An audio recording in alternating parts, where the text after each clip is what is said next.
Hello जी। तो कैसे हैं आप सब। एक बार फिर से स्वागत है आपका मेरे चैनल पर वान्या की दुनिया और एक नए व्लॉग में आपका स्वागत है। तो यहाँ पर मेरे दिन की शुरुआत हो रही थी जूते धोने के साथ। जी हाँ, मैं मायके में ही थी और भाई के 3-4 जोड़ी जूते थे, मैं उनको धो रही थी और साथ में फिर उसके बाद मुझे धोने थे बर्तन, क्योंकि मम्मी और भाभी लगी हुई थी जो अंदर काम चल रहा है। बताया था मैंने आपको, दिखाया भी था वीडियो में कि घर को बनवा रहे हैं तो बहुत ज़्यादा काम होता था, तो मैंने सोचा मैं ये कर लूँ।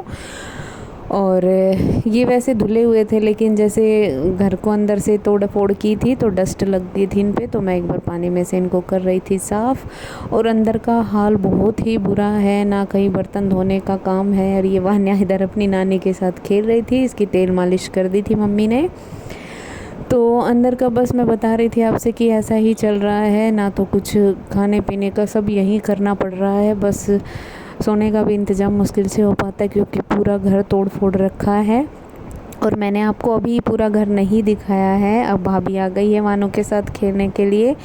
जब बन जाएगा तब मैं आपको दिखाऊंगी, क्योंकि आपको एक बार होम टूर मैंने करा दिया था, लेकिन अब मैं जब बन जाएगा अच्छे से तब मैं आपको दिखाऊंगी कि हमारे जो घर में है क्या क्या नई चीज़ें कराए। तो इधर बातों बातों में ये देखिए, मैंने सारे बर्तन कर लिए थे साफ़, और ये मेरी वीडियो बना रहा था हमारा देवर्स। तो इधर जो है हमारी भैंस बांधते हैं तो साफ़ कर सुबह ही कर देती है मम्मी इधर साफ़, क्योंकि इधर चूल्हे पर रोटी भी बनाते हैं, क्योंकि अंदर रसोई में तो नहीं हो पाता, गैस ही बड़ी मुश्किल से चाय वाय बन पाती है।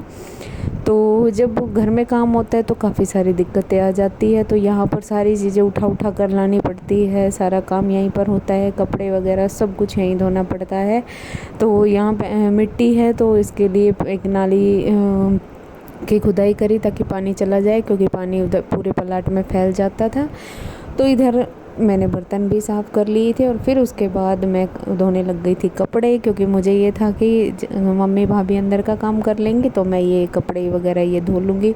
और वैसे भी बहुत टाइम हो गया था मुझे ऐसे काम किए हुए। जब शादी से पहले मम्मी के साथ मैं सारा ही काम कराती थी, लेकिन अब ससुराल में इतना काम नहीं है, तो यहाँ पर तो मम्मी भैंस वैस सारा सब कुछ रखती है, गाँव है। तो इधर मैं धो रही थी कपड़े, मैंने सोचा मैं कपड़े धो लेती हूँ, बाकी ये काम हो जाएगा। क्योंकि फिर उसके बाद मुझे जाना था शॉपिंग करने के लिए, मार्केट जाना था। तो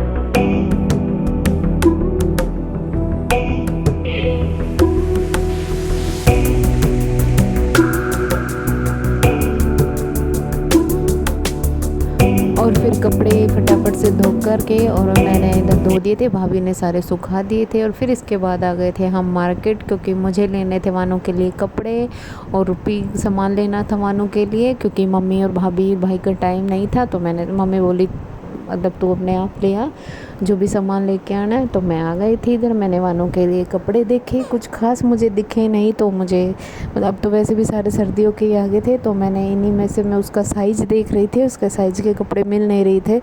ये सारे 18 से 24 महीने के थे, तो मुझे चाहिए थे 6 से 12 महीने के।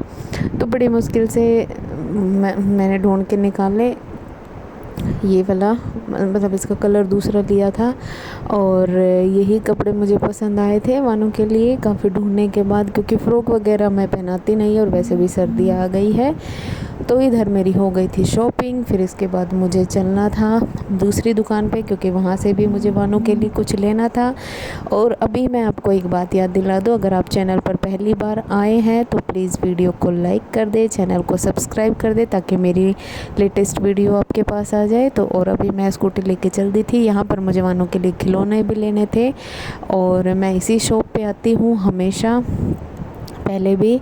तो मुझे जब भी खिलौने वगैरह लेने जो होते हैं तो मैं यहीं से आकर लेके जाती हूँ। बड़ी ही अच्छी है ये शॉप, मैं कोई एडवर्टाइजमेंट नहीं कर रही हूँ, बस ऐसे ही बता रही हूँ। और फिर उसके बाद हम घर आ गए थे और घर आने के बाद ये शाम को 5 बजे के करीब टाइम था, हमें जाना था कहीं पर, वो आगे आपको पता चलेगा। हिमानो अपनी मासी के पास बैठी हुई थी। और जब मैंने आपको पहले भी बताया है कि जब भी मैं यहाँ आती हूँ तो वान्या हमेशा अन्नू के साथ ही रहती है और इसको बड़ा चाव है बच्चों का। तो इधर हो गया था, मतलब हम पहुंच गए थे गौशाला में आए थे हम, क्योंकि आज जो मेरे पापा का श्राद्ध था तो हमेशा हम गौशाला में आते हैं और यहाँ पर कुछ ना कुछ कभी गेहूँ दलिया ये सब देकर जाते हैं। तो ये देखिए बतख थी यहाँ पर और ये भाई ने अंदर रख दिया था। और ये देखिए बहुत इतना अच्छा मौसम हो रहा था शाम को, बहुत टाइम बाद ये सब देखने को मिला था। और यहाँ पर ये जो गाय थी, ये वाली गाय थी, ये जो गाय थी कोई अंधी और ऐसे होते हैं ना जिनको प्रॉब्लम होती, वो वाली गाय ये अलग थी और ये बाहर वाली अलग थी। तो यहाँ मैंने इनको गुड़ खिलाया, देवर्ष ने खिलाया था, इसके बाद अनु ने भी खिलाया था। और फिर हम इधर देखे ये सफ़ेद कबूतर थे, बिल्कुल ब्लैक वाला कबूतर था। काफ़ी सारे जानवर इन्होंने यहाँ रखे हुए थे और वानों को कुछ समझ नहीं आ रहा था। ये इधर खरगोश थे, तो मैं इसको दिखा रही थी लेकिन अभी ये समझती नहीं है क्योंकि छोटी ज़्यादा है। तो इधर हम देख रहे थे क्योंकि हम भी कहाँ देखते हैं ये सब चीज़ें रोज़। और बड़ा ही मज़ा आया था, शाम का टाइम था और अब हमें जल्दी निकलना था, जल्दी में थे क्योंकि इसके बाद मुझे ससुराल भी आना था। और ये जो बतख थी ना, ये पीछे पड़ गई थी जब हम इनके पास गए थे। तो आ गए थे हम, इसके बाद घर आ गए थे। और ये देखिए अब मेरी हो रही है ससुराल आने की तैयारी। और घर को मैंने पहले भी बताया मैं पूरा नहीं दिखाया है क्योंकि बहुत ही बुरा हाल हो रहा था।